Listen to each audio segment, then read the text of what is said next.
भगवान शिव कहते हैं कि ऐसी स्त्रियां अपने पति के साथ साथ कुल का भी उद्धार कर देती हैं। प्रिय बंधुओं, आज जो मैं ये कहानी आपको सुनाने जा रहा हूँ, ये कहानी शिव पुराण से ली गई है। प्राचीन समय की बात है।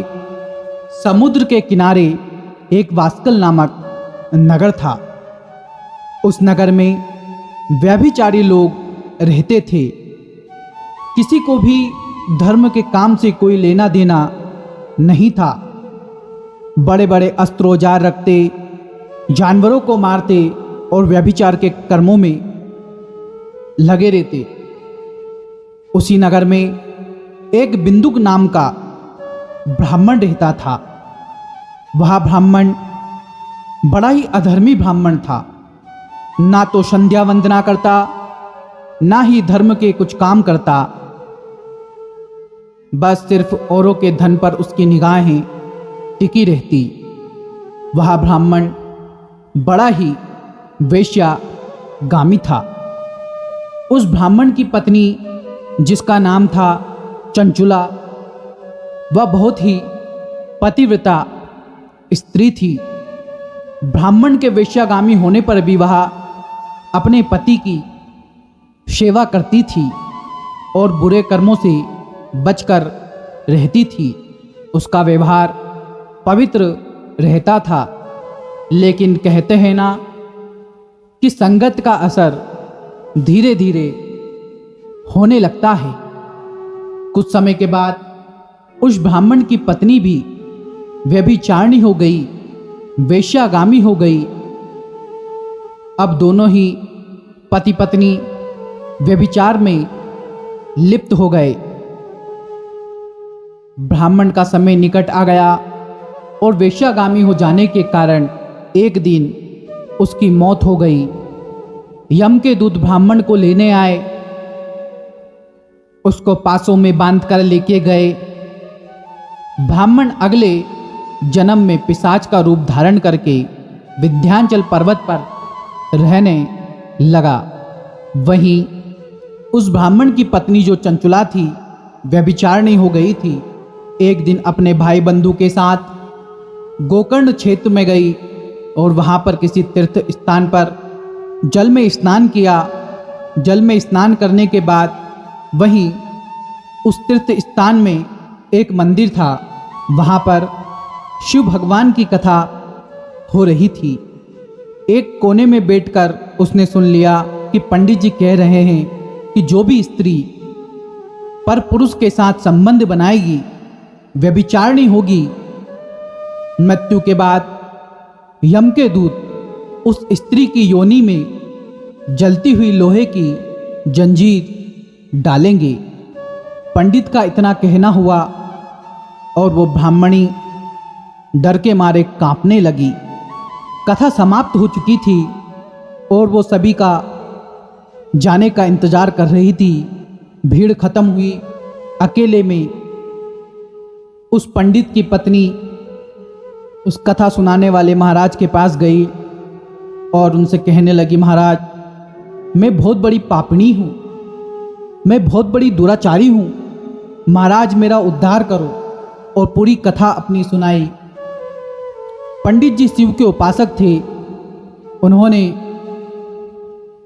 कुछ सोचा समझा और कहा, ठीक है, तुम यहीं रहो, तुम्हारे उद्धार का कुछ देखते हैं।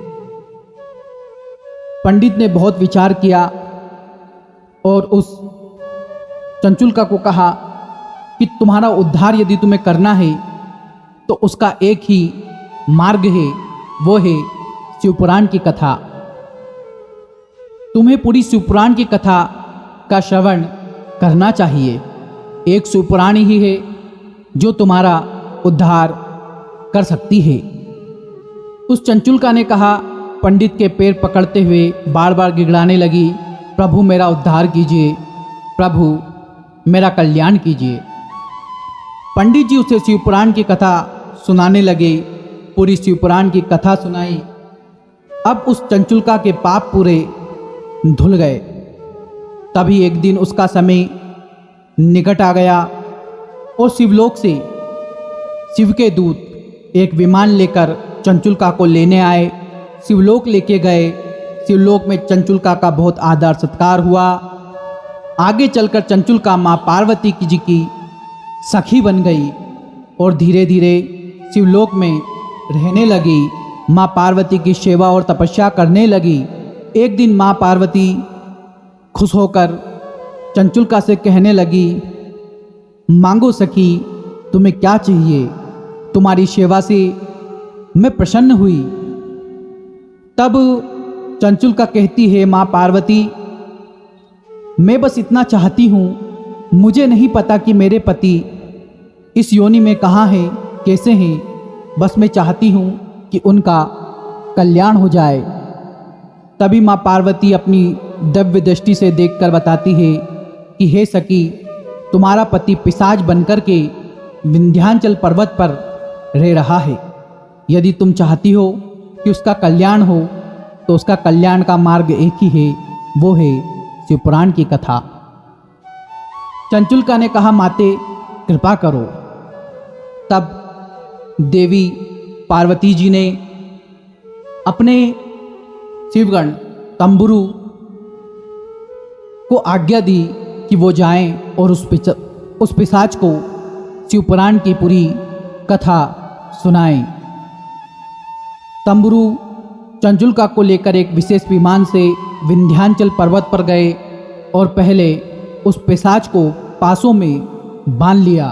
उस पिशाच का बहुत ही विशाल शरीर था, टोडी बड़ी हुई थी, कभी हंसता कभी रोता।